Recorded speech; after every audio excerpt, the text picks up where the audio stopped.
My mom just passed away, and now my boyfriend is refusing to go to her funeral or let our daughter come because he can't get over their past beef. Like the title says, I, 26F, just lost my mom a couple of days ago from ovarian cancer.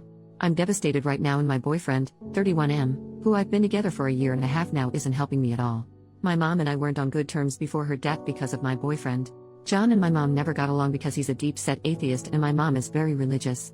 Major issues popped up once I got pregnant and had my daughter.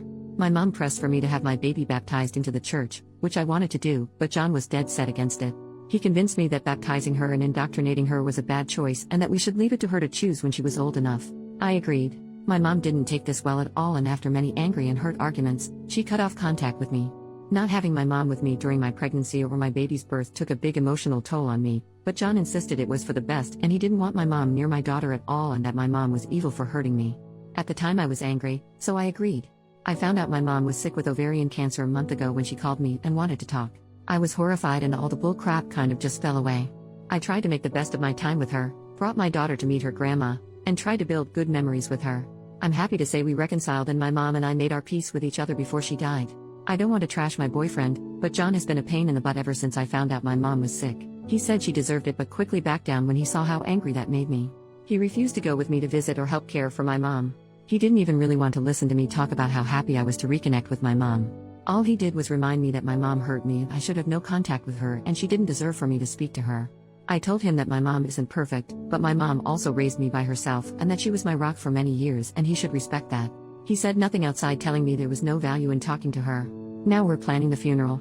I asked John to go with me, and he refused instantly. He said he hated my mom, that she was a cunt to our family, and that he wasn't going to church ever and it was rude and insensitive of me to ask. When I said I was taking my daughter, he had the nerve to actually tell me that I was not under any circumstances taking her. I have been through an emotional roller coaster this past week. I lost my mom after we finally made up. My boyfriend has been stupidly unsupportive, and now he's refusing to let me take my child to her grandmother's funeral and refusing to come to at least support me. My daughter is the one thing that brings me comfort and I want her with me. Is that so unreasonable? It seems like the more I push the more he digs his heels in and I just can't take it anymore. I don't know what to do. His attitude towards this entire thing is breaking my heart on top of my mom's death. Relevant comments. Commenter number 1. How does he plan on stopping you from taking her to the service? OP, he can't. I've decided that I'm taking her unless he tries to physically stop me, and even then, good luck. Commenter number 2. Your boyfriend is being completely irrational. He has no say in whether you go to the funeral, or whether you bring your daughter. He's making your loss about him. Hell, he made your relationship with your mother about him. Your pregnancy and birth was full of stress from his bullcrap drama he started with your mother. Go to the funeral. Bring your daughter. You deserve to say goodbye to your mother, no matter how tumultuous your relationship had been. I'm sorry for your loss. OP, I don't know if it's because I'm so upset, but I'm starting to see that too. It's always been about him. He's never accepted my wants and instead insisted on a compromise that favored him. I've had enough. OP on her mom. My mom actually cut me off when I said that we decided not to baptize my daughter. I tried for weeks and months to reach out to her and even texted and called when the baby arrived and got no response. I really wish I had tried harder, like gone to the house and knocked or even just tried to run into her and talk to her. I was really hurt by what my mom did and I let John talk me into thinking that my mom really was this mean, vindictive person for cutting me out of her life. Trust me when I say I regret it with all my heart now. Update, 5 days later. Thanks everyone that sent me condolences about my mom. It's been really hard these past several days, but I've been hanging in there okay. I tried being reasonable to John about he wanted to handle things. I even told him, like one poster here suggested, that he didn't have to go to the service, but could wait in the lobby with my daughter while the service was ongoing, then she could spend time with my family after the service, but he again shot it down. He would be able to hear the service and that was a violation of his beliefs, and asking to compromise on those beliefs was unconscionable and unfair to our daughter. I told him I had had it. This is the icing on a very large cake. I told John that as of this week, I wanted our bank accounts separated. He made us join accounts to make sure we split everything equally to be fair despite me making more, and that I'd be staying with my brother after the funeral while we figured out what to do, whether that was a total breakup or counseling. It was up to him.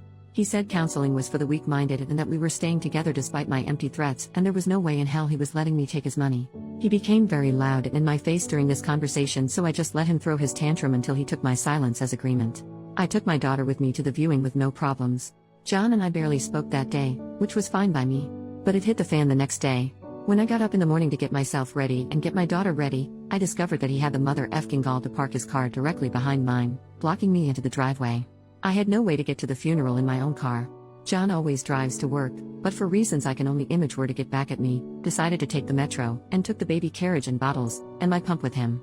My brother and I have our differences, granted, in fact we haven't talked much since my mom and I were estranged. We started talking again after she was sick, but he'll forever be a saint to me for what he did. I called him crying, and he and my sister-in-law arrived within 20 minutes. My sister-in-law calmed me down and helped me get my daughter ready, and they brought along spare bottles, a carrier, and a breast pump. Thanks to them, I was able to go my mom's funeral in comfort, and my daughter was an angel during the service.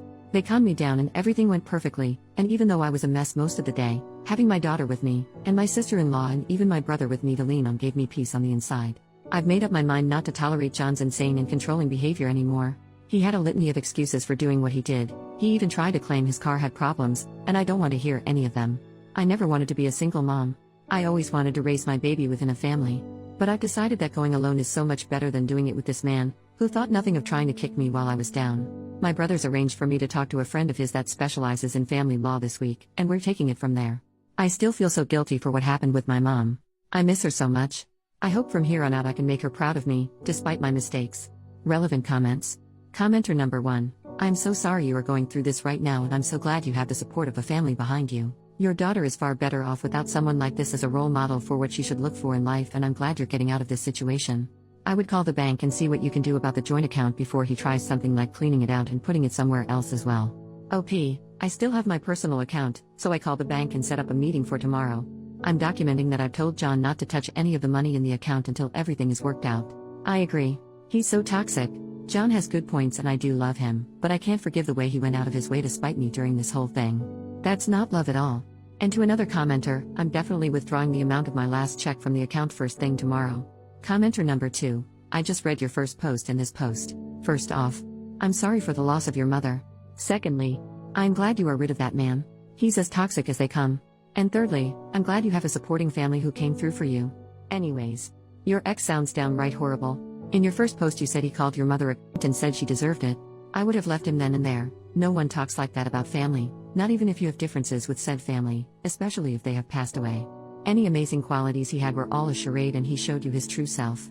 I'm proud of the fact that you realize that even though your daughter may not know her father, she is going to be better off. Take care of yourself and your daughter. OP. OP, I was so shocked when he said it I didn't know how to react. It literally didn't hit me until about the time I'd made up my mind to post here. He liked to act like my mom was abusive to him because of her religion, but his main grief with her was that she asked him to leave Grace once, and he reacted badly. Commenter number 3, had he ever had any violent action, punching a wall, etc.? I think everyone here is underestimating the risk that this man can have violent reactions in the future. OP, not wall punching, but he'd slam things like the cabinets or the dishwasher or doors, or he'd rattle a chair or something. Nothing crazy violent, just weird.